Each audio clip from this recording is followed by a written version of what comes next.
Well, hello there, and welcome back to Homemade Audiobooks. Here's an interesting one, and a little bit different from the usual fare. A number of years ago, I wrote a strange little tale called The Garden Gnome, which was included in the glittery, literary, cherished children's story anthology, July/August/September edition, which you can buy off Amazon in the description of this video. I hope you enjoy my little story. There's plenty more originals to come. So turn off the lights, get into bed, pop on a pair of headphones and wonder whatever is at the bottom of Jeremy Specklesworth's garden.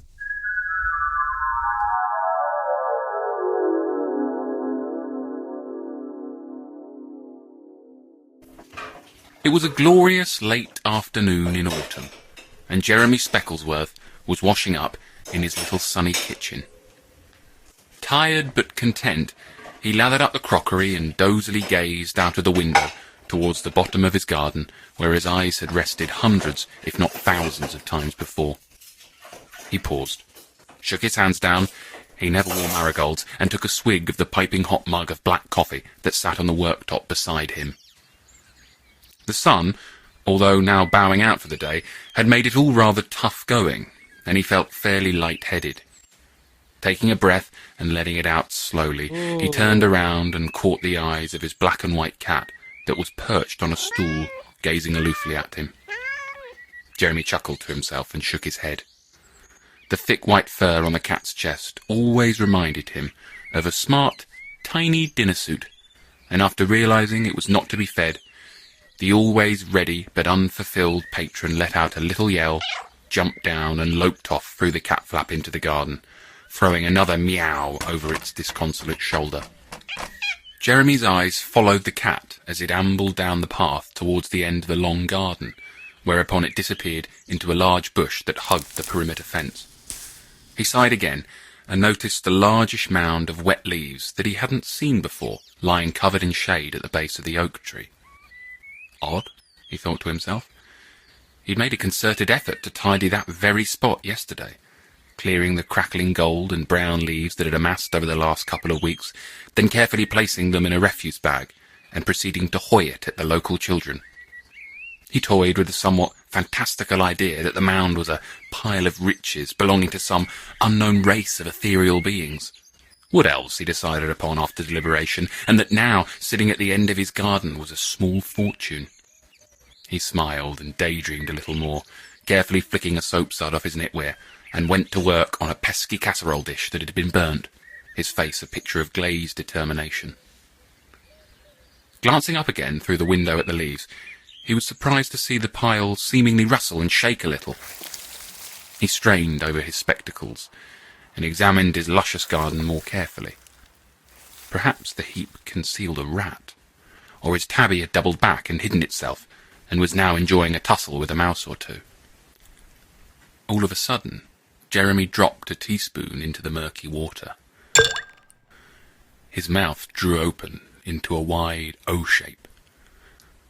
Astonishingly, out of the mound of leaves emerged a strange little figure, humanoid in shape, and shaking off a coat of brown foliage vigorously. It was wildly hairy, and nothing more than 2 foot tall. Resembling what he thought looked like a dirty little garden gnome, in all but its hatless state, it faced away from the shocked Jeremy, sporting a mud-stained blue tunic and red breeches, with stout black boots. Jeremy watched intently from the window as the thing rummaged around in the surrounding leaves, presumably looking for his missing hat. The gnome was now squatting, and shimmied around, revealing his face to the bemused man. Their eyes met, and Jeremy finally had the chance to have a good look at his features. The thick, untamed hair framed a set of vivid icy blue eyes that were perfectly and beautifully clear all the way from the kitchen window, and a rich, unkempt pepper-pot beard clung around a cruel mouth that seemed to leer when he realized he was being spied on. His bulbous nose began twitching, and he did not break gaze from Jeremy. The creature watched the lonely man for what felt like a couple of minutes, and then suddenly made for the house in a sudden dart, zigzagging across the lawn, kicking the heads off a couple of daisies as he went, joyful and terrifying to watch in equal measure. Mischievous little rascal, Jeremy thought. He watched transfixed, as the gnome grew closer to the house, and upon reaching the patio, shockwaves of horrible unease and nervousness about this new intruder shot round his body. Jeremy Specklesworth was a man of fanatical cleanliness, and a stinky little living, breathing gnome would surely be a stain, both figuratively and literally, on the cosy ambiance of the place.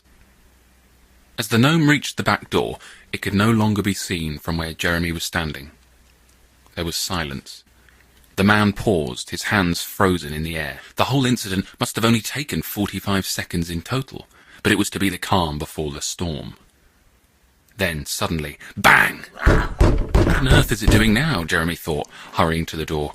He peered peevishly through the glass, straining to get the little gnome in his line of vision, and he saw it alternating between beating the wood panels aggressively with his tiny boot and jumping up as high as he possibly could in a vain effort to reach the door handle.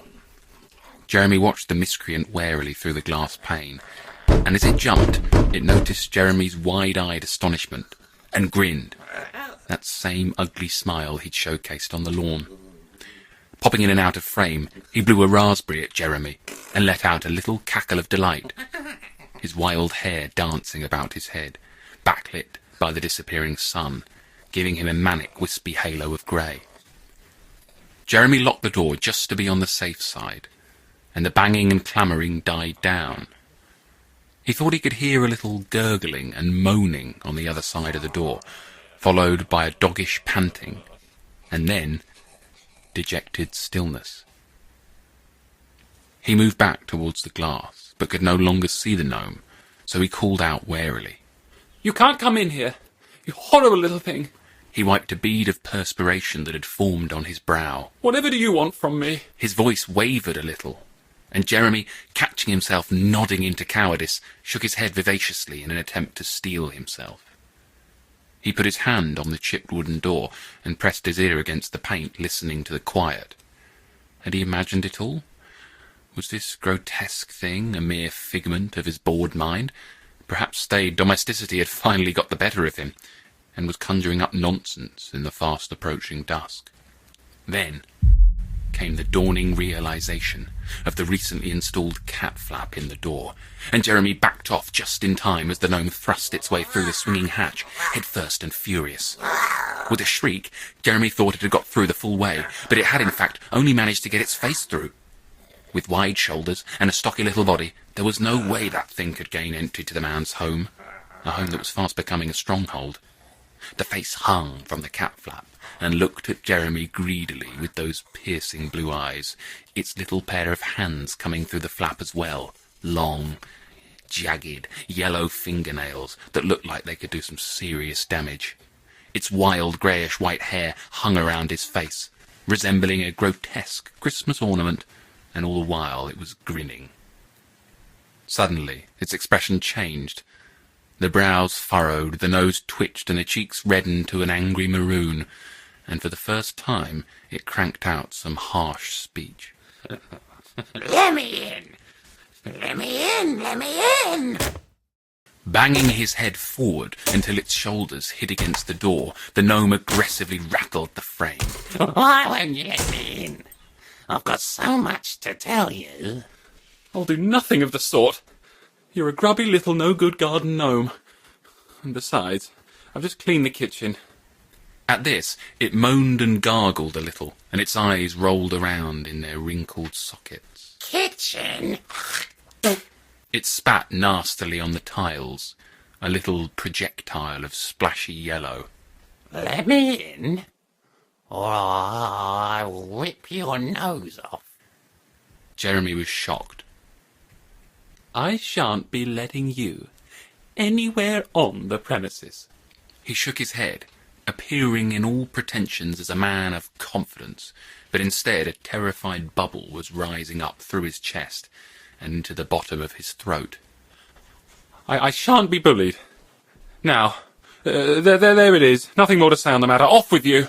At this, the gnome stuck out his tongue, blew a raspberry, and wrenched his head back out of the hole, the banging yellow plastic cat flap sending waves of revulsion down Jeremy's spine. Still in shock, Jeremy got to the window just in time to see the gnome tearing off down the garden, gibbering to itself incomprehensibly, its little figure jerking awkwardly this way and that as it ran, and without looking back at the house, it suddenly dived down out of sight, vanishing into the mound of wet leaves. The autumn sun was fast reclining now, and there was a blanket silence from the garden. The birds had stopped their pleasant chirping, and Jeremy felt very alone. All of his energy and concentration was now focused on that clump of leaves at the end of the grass, and he was half expecting to see the little thing again, but there was no movement. Whoever it was, whatever had just happened, had vanished and passed, and Jeremy wondered again whether the whole business had been a grisly apparition of some kind.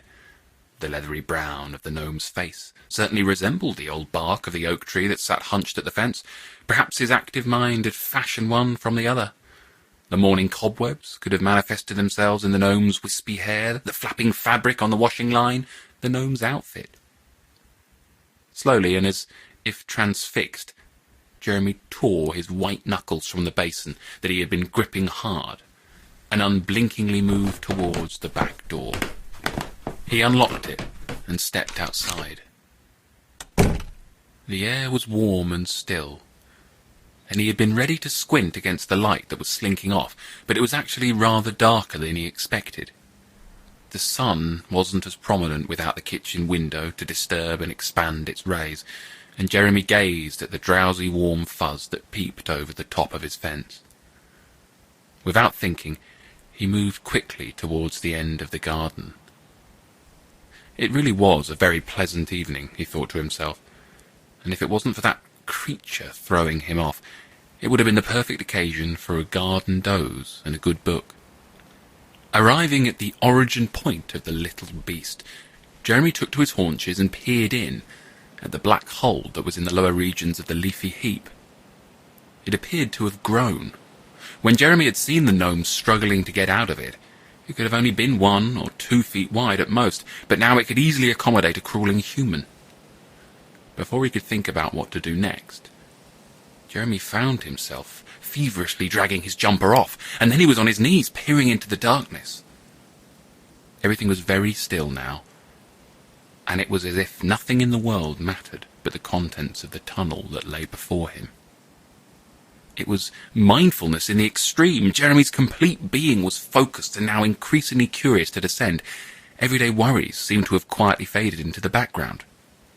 He looked behind him one more time at his little house, the crockery still dripping in the window, the glass itself now shimmering, and then Jeremy began to crawl forward into the opening, just wide and high enough to accommodate his frame. Although the air was thick and still in the hole, it was at least cooler than outside. The earth was wet at the entrance, but as Jeremy went in further, it strangely dried up. The soil smelt strongly, and he took great lungfuls of this rich air, chuckling at some large roots that stuck out of the walls around him, as they reminded him of parsnips, dangling haphazardly, this way and that. Fear had utterly deserted him now, and he felt almost tipsy, somewhat drunk on the stifling atmosphere around him. And as he went further into the tunnel, he wondered how far he was really going, when the tunnel would end, and what he would find when he got there. So many questions. But for now the plunge took precedence. Jeremy noticed tracks in the earth before him. Firstly, footprints, and then thicker, sluggish prints that were presumably the dragging legs of the gnome, as the tunnel was getting tighter, preventing the little beast from walking upright and reducing him to a crawl, just like Jeremy after him. It was getting much tighter now, and Jeremy realized that he could not turn around, even if he'd wanted to. The earth had crept in around his shoulders, and the once pleasant smell of the soil was too sweet, making him ever so slightly nauseous. Resembling a well-dressed worm, he carried on, grimacing a little now and then at the sheer physical exertion of the task and the tightness of the passage. The black void was before him, and the gentle sloping decline was now at a much sharper angle. Jeremy's breathing felt laboured, and whilst managing to duck and just about turn his head, he made out the faint glint of light from the entrance that now lay about 50 metres back. He looked behind him, and it seemed as if the width of the tunnel through which he'd crawled had shrunk down to the size of a rabbit warren, and with his head now returning to normal shoulder height, he was once again consumed in total darkness. Oh, Jeremy Specklesworth, you are an utter fool, he murmured to himself. What have you got yourself into? He didn't feel particularly distressed, more weary and in need of a sleep. He resembled a burrowing maggot that fits perfectly into the wound it has made, and he felt a great sense of indescribable wistfulness and nostalgia for a time unknown. But the feeling felt important, like he was recalling a hazy memory from childhood that he couldn't quite put his finger on. The tunnel felt warmer now, and the dark dirt was cracked on either side of him. He felt the wall around him and gazed forward, peering into the darkness, but there was no sign of the gnome, nor the tunnel widening ahead. He wiped the grime and sweat from his brow, and lay down, taking the weight off his muddy forearms. He closed his eyes, and focused his attention on his breathing. Turning around or moving forward could wait. For the time being, Jeremy would allow himself to be slowly baked into the hot earth. Just as he was dozing off, Jeremy thought he heard something scuffling slowly toward him down the tunnel.